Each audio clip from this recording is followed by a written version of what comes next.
Hey everyone, I hope you're doing well today, and I would like to welcome you back to Alfred's Basic Adult Piano Course, Lesson Book Level 1. This video is Lesson 67, and we're going to cover page 75 in the book today, the piece Little Brown Jug. So at the top of page 75, we're going to be introduced to a couple new things today.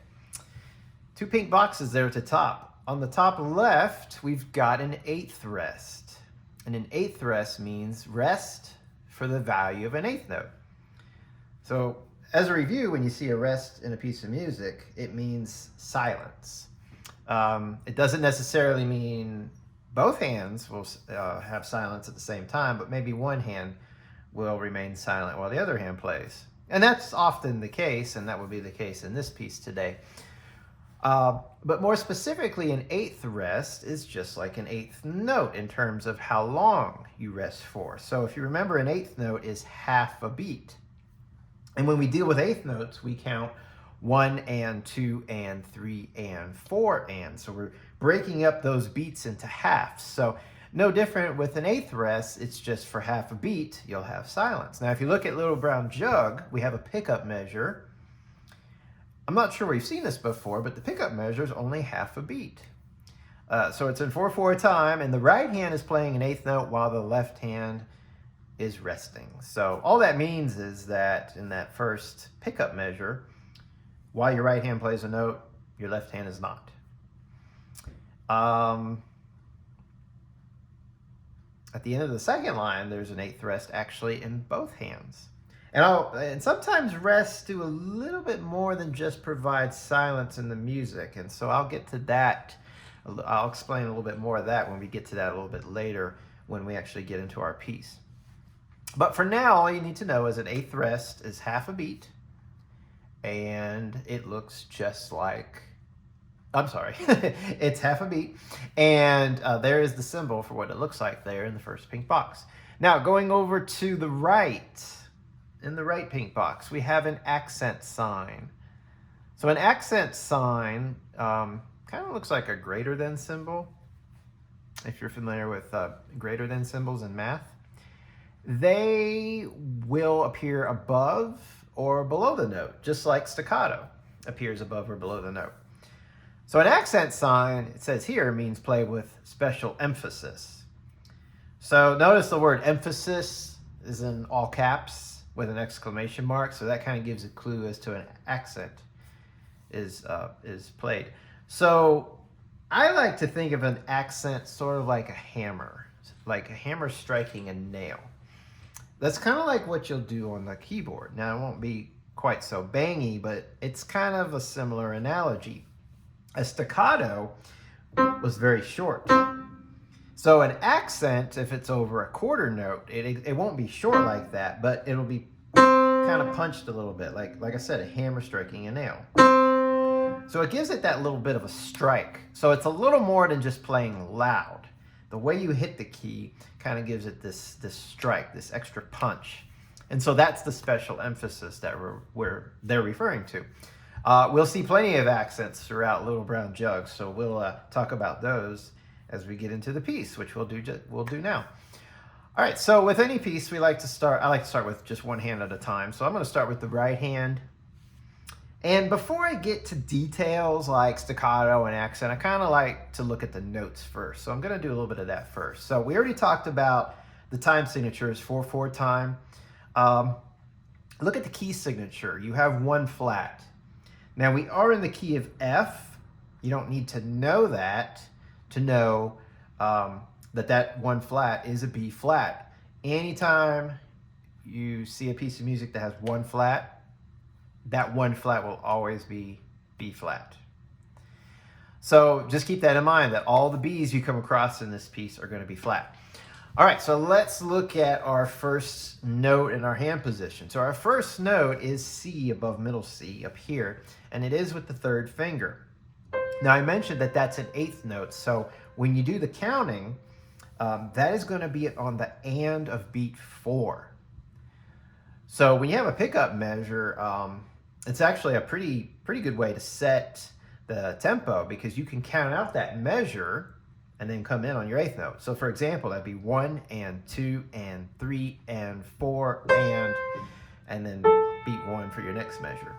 But I'm going to hold off on the rhythm as well and just focus on the notes. So we have our third finger on C, and going into our first full measure, we have a thumb on A.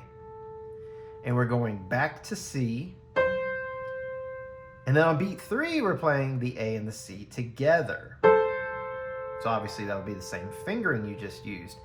Now, the last note of this measure is an eighth note. It's C, but it won't be with the third finger. Notice a 2 is there.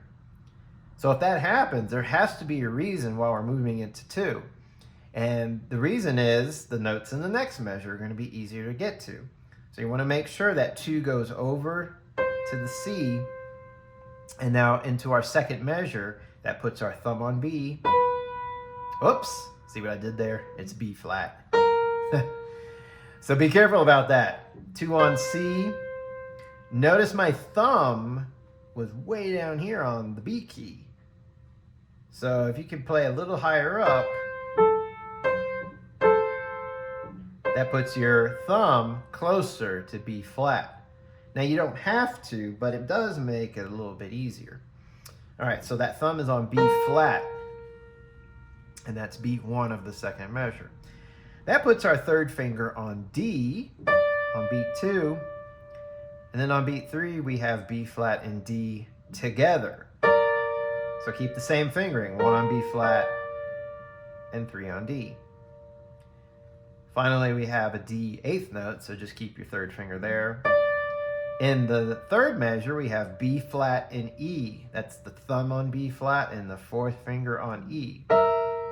These are all going to be staccato, so don't get used to playing them too hard for now because they're going to be pretty short. But that's okay. We got to learn the notes first. So beats 1 and 2 are the same.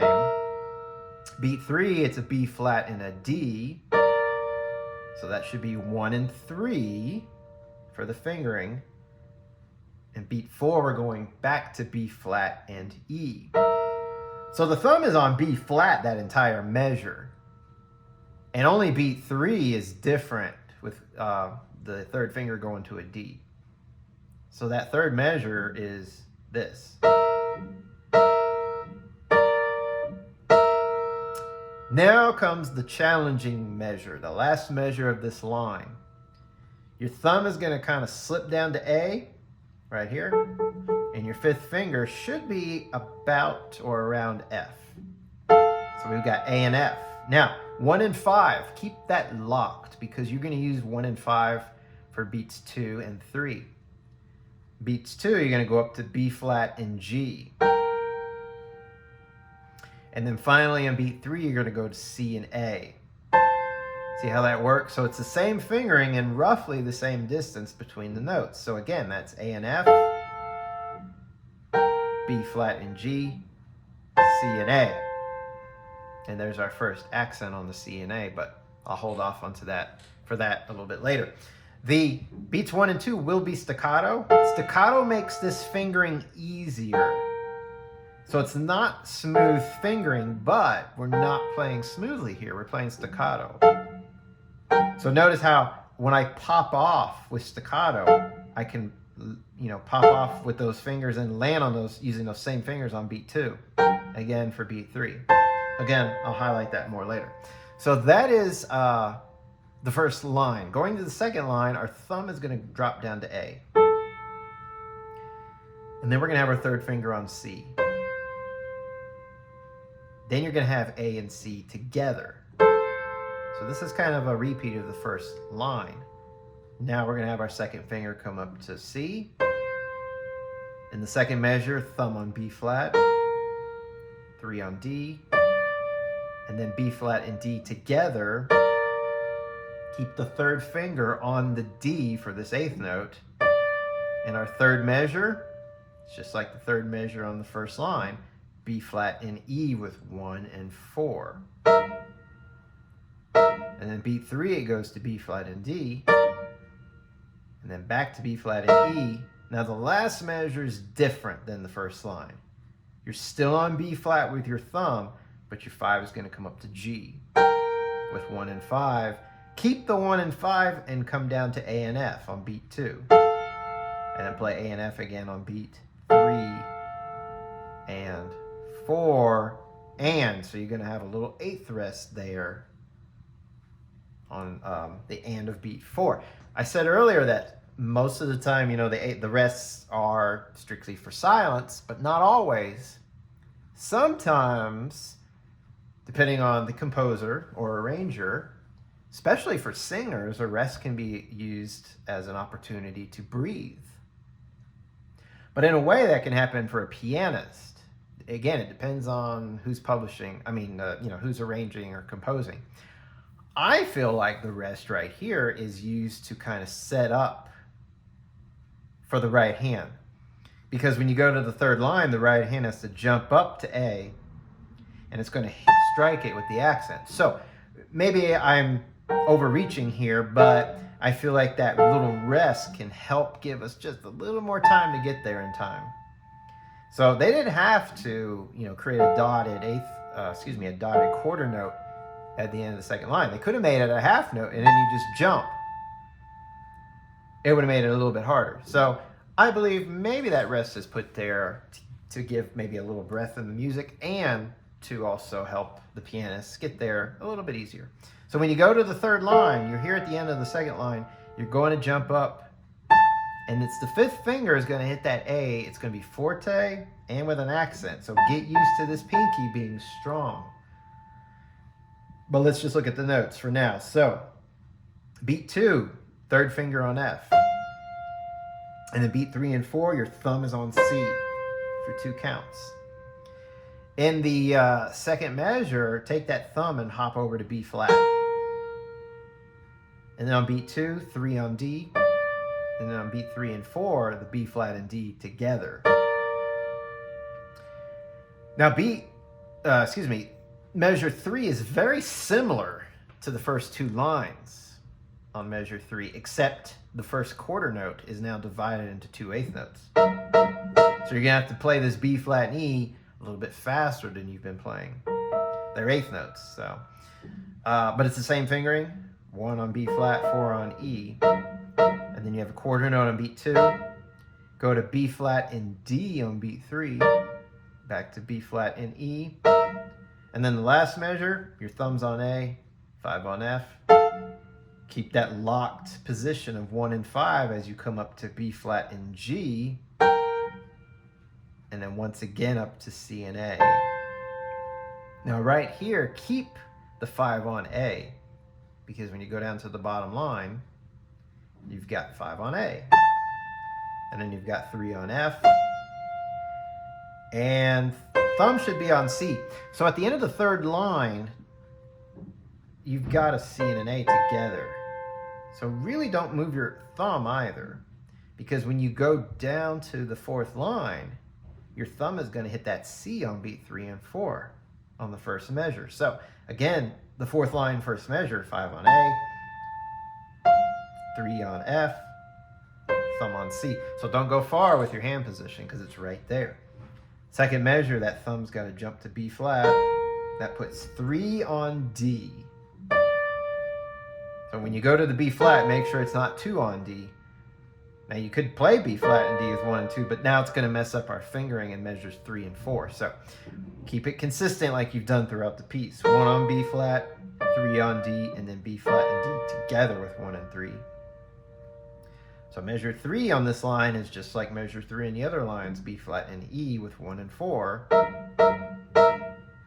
Beat 3 is B flat and D, back to B flat and E, and then B flat and G, so 1 and 5 in the last measure.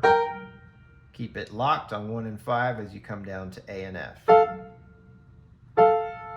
Now notice your last measure is short, half of a beat. That's where the pickup measure comes in, and that's the 8th note at the very beginning of the piece. And you can see the piece repeats too, so it makes sense that you would just go right into that, okay? So that covers the notes in the right hand. Let's talk about the rhythms now. I didn't dive too deeply into the rhythms, but there are a few you got to be aware of.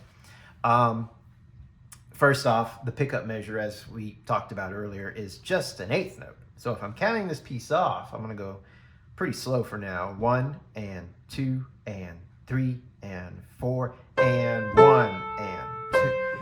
Be very, very aware of that eighth note. You don't want to get lazy with your first note and just hold it out like a quarter note and then play. You want to be very precise. When you do that, I believe it gives the piece a sort of energy from the get-go. So if you're lazy and you hold that eighth note out too long, it can kind of create a lazy feeling already. But the piece has a little more excitement than that, and that eighth note right away will help provide that excitement right at the beginning. So be very aware that that's just half a beat. When you go into measure 2, it's just 1 and 2 and 2 quarter notes. But on beat 3, we got a dotted quarter note. 3 and 4 and 1 and. Now, the rhythm there isn't terribly hard, but combined with some finger changes, it can get tricky. So beat 4 of measure 1, you're not keeping that third finger on C. Remember, you're moving 2 to the C. And you only have an eighth note that you're playing it on. Now, you do have time to think about it because you're on this dotted quarter note. So I can actually kind of, get my second finger to sort of hover over towards the C. But once you hit it, be ready to go into that B flat. So don't hold the C too long. So that first measure altogether is 1 and 2 and 3 and 4 and 1. So now I'm on beat 2. I'm sorry, measure 2. It's actually the exact same rhythm. 1 and 2 and 3 and 4 and 1 and 2 and 3 and 4 and 1 and 2 and 3 and 4 and. Now let's talk about these staccatos. So sometimes I like to wait and put staccato after I really learn the notes and the rhythms, but I'm going to go ahead and talk about them because as you're still kind of learning staccato, and now that we're being introduced to accents, I want everyone to be aware that how it affects rhythm and how it doesn't affect rhythm. So I may have mentioned this in the past that staccato means shorter. What is so important is it doesn't mean faster. In the third measure, those are quarter notes. 1 and 2 and 3 and 4 and doesn't change. It doesn't change the way I count that measure. It doesn't change how fast I count that measure compared to the measures I played before. What changes is how long the note is held during that count. If I take away my staccatos in measure 3, it goes like this. 1 and 2 and 3 and 4 and. When I add the staccatos, it sounds like this. 1 and 2 and 3 and 4 and. So notice my count was exactly the same. It wasn't any faster or slower, but I didn't hold the note as long. And so that's the important thing about staccato. It doesn't mean just because I'm off the note, I play the next note sooner. No, it means it creates more space between the notes. Plus, it's just an effect, the way the keys are hit. Now, carrying it on to measure 4, I've got staccato on beats 1 and 2, and then I have an accent. So an accent, in a way, is sort of the opposite of staccato, in a way, because staccato's light and you bounce right off. An accent's heavy and you kind of sink right in, but you punch it. So it's not really sinking in. It's sort of like hitting it and staying it. So not quite the opposite, but for the most part, it is a very different effect. So I got 1 and 2 and 3 and 4 and. So I'm going to strike that and not get off of it like a staccato, but stay right there. 1 and 2 and 3 and 4 and. So you hear that little punch. It's almost a little harsh. And that's kind of what an accent is. Now you don't want to get it to where it's like really bangy, but I'm trying to think of a situation where it would be really bangy. I guess we'll address it as we come to it. Maybe on the third line where we have several accents in a row. But yeah, give it that little punch, that little hit. All right, so going on to the second line, as we mentioned earlier, is actually the same as the first line in the right hand. The only difference is you don't have the pickup note, and the last measure, the notes are a little bit different, and the rhythm's slightly different. But measures 1, 2, and 3 are the same. So starting on the second line, it's going to go like this.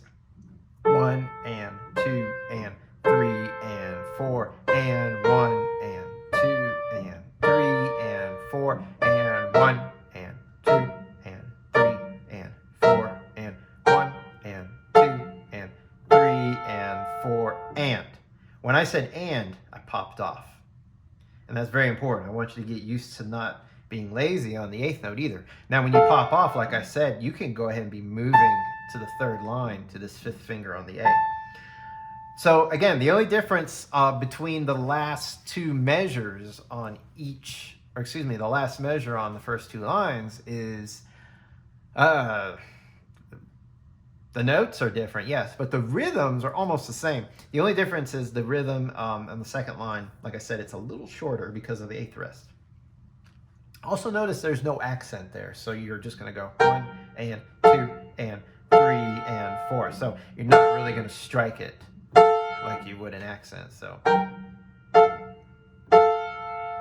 not quite as accented there at all. When you go to the 3rd line, now we've got these accents. 1 and 2 and 3 and 4. And I think what I would do there, so I was saying earlier, you know, I look at the 3rd line, and when we get there, see how we would deal with these accents. I think what I would do is put tiny little break between them. So you don't need to make them smooth. In fact, if you make it smooth, I think it would make it even more challenging. So it's forte, it's punched, I don't think it needs to be smooth at all. So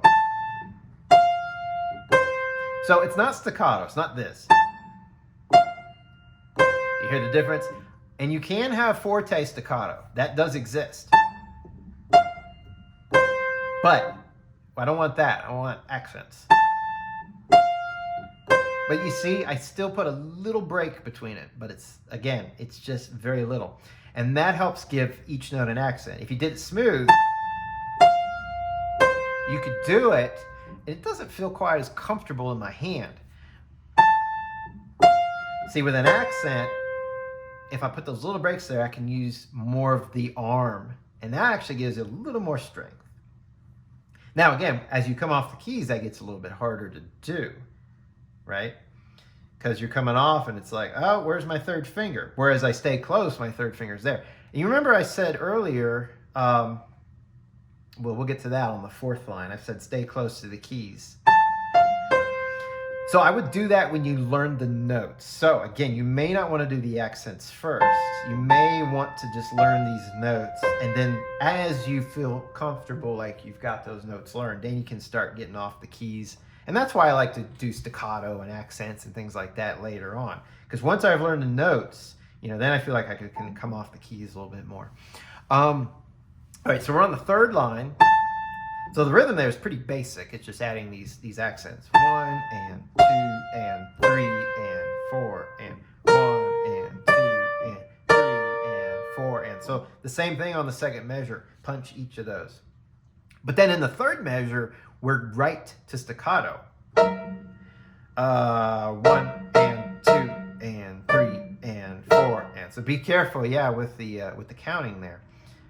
So again, from the beginning, it'll be 1 and 2 and 3 and 4 and 1 and 2 and 3 and 4 and 1 and 2 and 3 and 4 and 1 and 2 and 3 and 4 and. So the last measure is just like the first measure on the last measure on the 1st line, staccato, staccato, and then you have an accent on beats 3 and 4. So when you go to the 4th line, notice I'm already outlining my 1st measure. So like I said, use the outline to help you learn the notes. As you get more comfortable, then you can kind of pop off a little bit more to get these staccatos. And this is a repeat of the 2 measures you just played at the beginning of the 3rd line. In fact, measure 3 is the same with the staccato. Now you notice my 2nd finger went to the D. I had advised not to do that. That's a bad habit I started doing. And I noticed that when I get to the third measure, I really got to get that fourth finger in time. You don't want to get in that habit of doing that. It's possible to do it. Obviously, I did it, but then I got to think about, well, I'm doing the staccato also. I'm doing eighth notes. And I haven't even talked about dynamics yet. You're actually going to get a little bit softer. So when you go to the B flat with your thumb, try to be aware that your third finger's already on the D before you play it. So I think that will make it a lot easier once you hit the third measure. Because now when I hit measure 3, I'm right there with 1 and 4. So the third measure here is the same as the third measure on the third line. 1 and 2 and 3 and 4 and 1 and 2 and 3 and 4 and 1. And so when I repeat, I put a little accent there, and I do that sometimes when I'm showing people things. I didn't mean to actually accent it, but I just wanted to bring out the fact that when we repeat, we're going right into that C at the very beginning, that pickup note. So sometimes I'll accent things by accident just to show something, but yeah, you don't really want to put an accent there. I'm going to wait on dynamics when we put hands together because a lot of times it's probably better to wait and do that because sometimes the dynamics don't always work just with one hand. Sometimes they work when both hands are involved, and there's certainly some of that in this piece. Not that we can't look at it hands separate, but I'm just going to choose to wait on that for a little bit. So that being said, I'm going to go into the left hand. Now your left hand starts down here. The cool thing about this piece, your left hand will not, unlike the right hand, your left hand will not move at all. You can actually keep your left hand on these 5 notes for the entire piece. Now, I have my second finger over B flat, and the reason for that is all B's are flat. So instead of having this position, have this position. I'll give you the advantage. Now, I'm not saying your fingers may not waver off. This takes a lot of control, but that's something you can strive for, and in a way, it'll be easier. And because if your fingers waver off, you have to spend the time saying, oh, wait, where am I? But I promise you, if you keep your hands right here, your left hand here, you won't miss a note this entire piece. So you do not play on the pickup measure. There is an eighth note, but you will have an F and C with 5 and 1, excuse me, on the first full measure. And that's a whole note, 4 counts. Well, look at that. I already lied. Okay, measure 2. There's always an exception. In measure 2 of every line, your thumb will go up to D. So you're going to have B flat and D. But that's the one exception, I promise. That's 4 counts. In measure 3, that thumb comes back to C, and you're just really going down the scale in measure 3. C, B flat, A, G, in the last measure, F. Quarter rest on beat 2, and then F and C on beats 3 and 4. Now the next line is practically the same. On the first measure, you've got F and C for 4 counts. In the second measure, B flat and D. So that thumb comes over to D. And that's for 4 counts. And then the third measure, bring that thumb back to C, B flat, A, G, F. Quarter rest on beat 2, and then F and C. Now notice the F and C, just like the right hand, it's only for a beat and a half, so you got a eighth rest on the and of beat 4. Third line, pretty much the same. In fact, it's a repeat of the first line. F and C for 4 counts. B flat and D for 4 counts, and then C, B flat, A, G, F, quarter rest, and then F and C. Fourth line is the same as the second line. F and C for 4 counts. B flat and D for 4 counts. And then C, B flat, A, G, F, quarter rest, and then F and C. So aside from that thumb occasionally moving to D, you're pretty much in this whole position the entire piece. Certainly your hand doesn't go below this F. And it's very repetitive. And by itself, it's really easy. When you put the right hand with it, this will not be the case. All of a sudden, it'll be like, what is the left hand doing? Because the right hand's so busy in doing something very different in a way than the left hand. So Pretty easy piece, hands separate. Well, the right hand's kind of tricky on this piece, so I will admit, the right hand's going to take some time, but it's going to get really challenging putting these hands together. So I can tell you right now, the last 2 measures of every line is the big, big challenge. Rhythms in the left hand. I talked about whole notes in measures 1 and 2 of every line, so that's pretty basic. The third measure on every line is always the same. Quarter notes, but they're staccato, so 1 and 2 and 3 and 4 and 1, and that F is always the same on beat 1 of the last measure of every line. You got a quarter S on beat 2 of the last measure of every line, and then you end with an F and C. Sometimes it's 2 counts, sometimes it's just a beat and a half because of the 8th rest on the second line, and basically the end of the piece, repeating back to the pickup at the beginning. At the end of the first and third line, it's going to be accented, and that's your only accent in the left hand. So you don't have that many accents in the left hand, just the F and C at the end of the first and third line. So just strike it. Your right hand will be accenting 2 at the same time, so both hands get to accent together, and that makes it easy.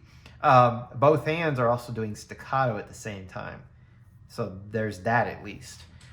Now, putting the hands together, you probably don't want to emphasize too much rhythm. You want to line up things first. Be very aware of the rhythm. Still be aware of this at the beginning, that this C is just an 8th note. So really what you got to do is make sure beat 1 of the first full measure is solid. Know exactly where you're going so that you don't start the piece and do this and then play. You get in the habit of that C being too long. So what you could do is play this first and then stay right there and then start the piece, so you know exactly where you're going.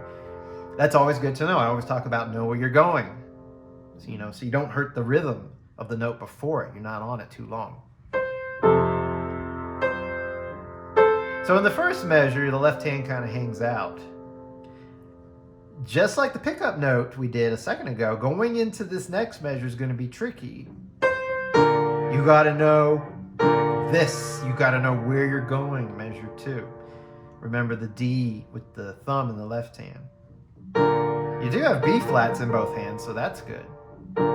But this C at the end of the first measure, you can't stay on there too long and then look for these notes. Know where you're going,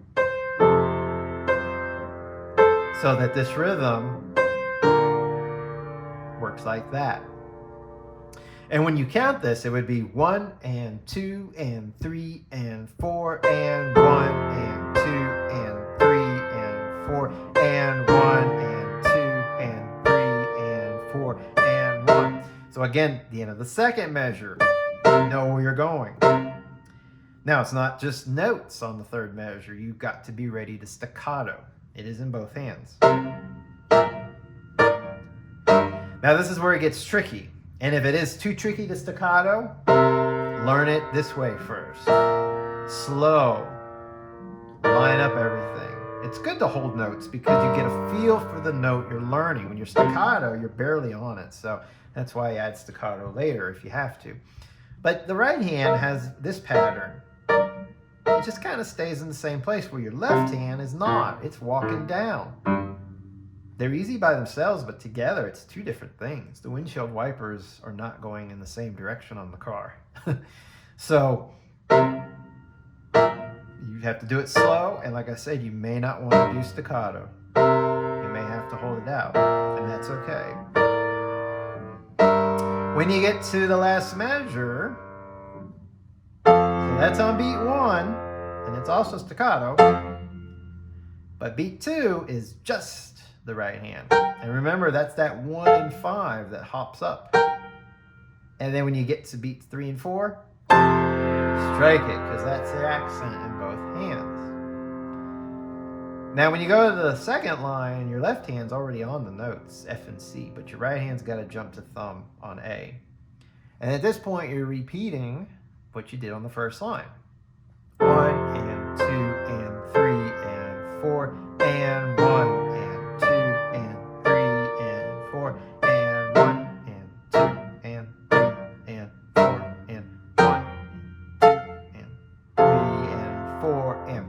You may want to accent this because you just did it on the previous line, but it's not going to be accented. And remember, the notes are a little different here in the right hand. Same fingering though, 1 and 5. Okay.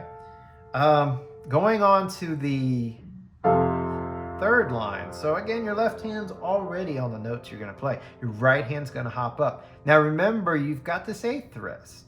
So doing this last measure with the count, it'll go like this. 1 and 2 and 3 and 4 and 1 and 2 and 3 and 4 and. You see how that works? So that little 8th rest buys me a little bit of time to get over there to that 5 on A and strike it. Now don't strike the left hand. That's not accented. If it happens, it's not the worst thing in the world. It's still forte, but you definitely want to try to focus on doing it just in the right hand. Then the next measure is the same thing. Remember, try to get that 3 on the D. You may not have the issue I have. I want to really put 2 on D. And like I said, that may be fine in the moment, but then I get in trouble when I start to get to that 3rd and 4th measure. So again, when you go to the B flat in the right hand, bring that 3rd finger to D, and then you'll be good to go. Now remember, in the 3rd measure here, I've got 8th notes in the right hand. 1 and 2 and. So you may need to practice beats 1 and 2 several times, maybe without staccato. 1 and 2 and. Now the reason I emphasize the and is because I don't have an 8th note there on beat 2. So 1 and 2 and. And then eventually add the staccato. 1 and 2 and. So essentially the second 8th note on beat 1, the and of beat 1 in the right hand, you're not even playing in the left hand. That's how staccato works. You're still observing, the quarter. You're still observing beat 1, right? But because of staccato, you're technically not playing during the and of beat 1. So again, slowing it down, this is what I mean. In measure 3, both hands play on beat 1, but only the right hand plays on the and. And then both hands play on beat 2. So that's how staccato works. If there was no staccato, I'd be holding down my left hand on the and of beat 1. So be very aware of that. And of course, that'll happen again on the bottom line. So 1 and 2 and 3 and 4 and 1 and 2 and 3 and 4 and. There's our accent again. Now we're already in position in both hands for the bottom line. So that's kind of cool. 1 and 2 and 3 and 4 and 1 and 2 and 3 and 4 and 1 and 2 and 3 and 4 and 1 and 2 and 3 and 4. Repeat. So you see how quickly when you repeat, you got to be ready for that and not hold on too long. So you don't want to go. See what I did? Doesn't sound horrible, but it's not accurate. It's not an 8th note. So I really want to push on learning these 8th notes, on learning to play them precisely at half a beat. It will do so much for your music going forward. It will take away some of the tiredness and laziness that long 8th notes, when you hold them too long, can create. It'll really put some energy in the music. The only thing left to cover are dynamics. So we have a few of them, and this does not make it easy, but it makes the piece more exciting. You have a giant crescendo across the first line all the way through. So you're basically getting louder and louder and louder and louder. You're starting in a mezzo forte. And so if we're constantly getting louder, we may end up at like a double forte or a fortissimo by the end of the line. They don't tell us where. My suggestion is always back down a volume when this happens. So instead of starting at mezzo forte, start at mezzo piano. It'll be very effective that way. It'll give you somewhere in the music somewhere to go, because you may get too loud by the time you get to measure 2, and then it's too late, or you tire yourself out. So at least if you start at mezzo piano, there's still room for it to grow, and it'll sound fine.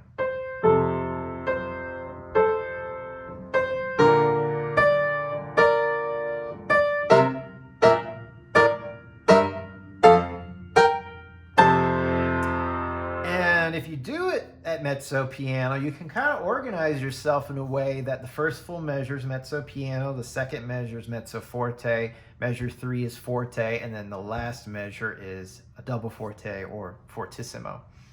So that I think would work very well. Do the same thing in the second line. When you get to the third line, notice you're at forte.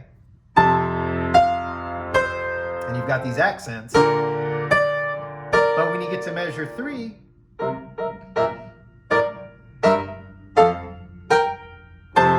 back down. Measure 3 all of a sudden drops to mezzo forte. You could drop to mezzo piano if you want, since we set up mezzo piano at the beginning. I think that's pretty cool, pretty effective to be at forte here. And it's like hushed excitement. And then it releases. So mezzo piano can actually be very effective rather than mezzo forte. And of course, the last line copies the third line the exact same manner. So, I mean, there's not much to explaining the crescendo and how it works. You're gradually getting louder and louder. But if that's challenging, especially with a piece of this nature, because there's so much you're learning, so much going on, organize yourself maybe by measure. Say this measure is mezzo piano, the next is mezzo forte, forte, and then fortissimo. And you can certainly do that in the first 2 lines. I think that covers everything at that point. That's plenty, isn't it? Moderately fast also. So let me go ahead and play the whole piece for you. I won't do the repeat right now, but I'll give a count off at the beginning so we can kind of set the tempo. So I got my hand position ready to go. 1 and 2 and 3 and 4.